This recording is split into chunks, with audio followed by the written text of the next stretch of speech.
আসসালামু আলাইকুম বন্ধুরা, সবাই কেমন আছেন? আশা করি সবাই ভালো আছেন। তো আজকে আমরা চলে এসেছি শাহবাগ এসেছি আমরা।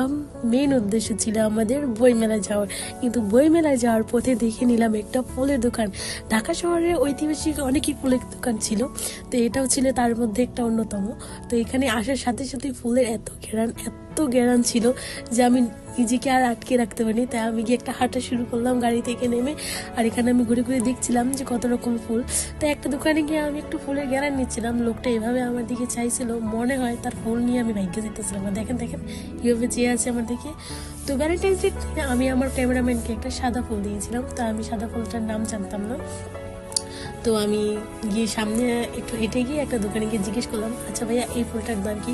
যে ফুলটা আমি তাকে দিয়েছিলাম, তো সেই ফুলটার নাম ছিল চন্দ্রমল্লিকা। আর সাদা ফুলটা দেওয়ার কারণ ছিল আমি সাদা অনেক পছন্দ করি। তো এখানে আমি এসে পড়েছি চুরির দোকান। যেখানে চুরি আছে সেখানেই আমি আছি। মাঝে মাঝে কেনা হয় না, আবার অনেক সময় ছাড়ও দিই না। ক্যামেরাম্যানের পকেট থেকে টাকা খরচ করতে আমার বেশ মজাই লাগে। আবার ক্যামেরাম্যান দিয়েও দেয় অনেক সময়। আমার বলার আগে সে আমার পছন্দ না পছন্দ জানে। তো এখানে চুড়ি পছন্দ করার পর আপুটা আমাকে চুড়ি পরিয়ে দিচ্ছিল। আপুটা অনেক ভালো ছিল।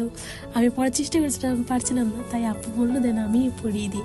তো আপুটা আমাকে চুড়ি পরিয়ে দেয়। তারপর একটু সামনে আগাতে দেখে আরও ফুলের দোকান।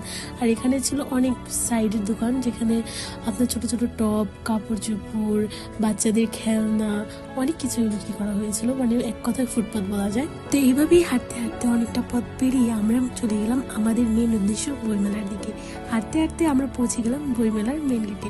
কিন্তু এই গেটটাই বড় গেট নয়, এখান থেকেও যেতে হবে আরেকটা বড় গেটে। সেই গেটে আপনাদের পুলিশ ছিল। পুলিশটা পাহাড়ে দিয়ে মহিলা এক সাইডে এবং পুরুষ এক সাইডে নিয়ে প্রবেশ করছিলেন। আর ওখানে অনেক সুন্দর একটা সাজানো গেট হয়েছে, যেখানে অনেক আপুরা ছবি তুলছিল। সেখানে আমিও ছবি তুলতে চেয়েছিলাম, কিছু ছবি তুলেওছিলাম, কিন্তু ভালোভাবে তুলতে পারিনি। আপুরা সবাই গিয়ে বলে আপু একটু সাইড দিবেন, আমি তুলি।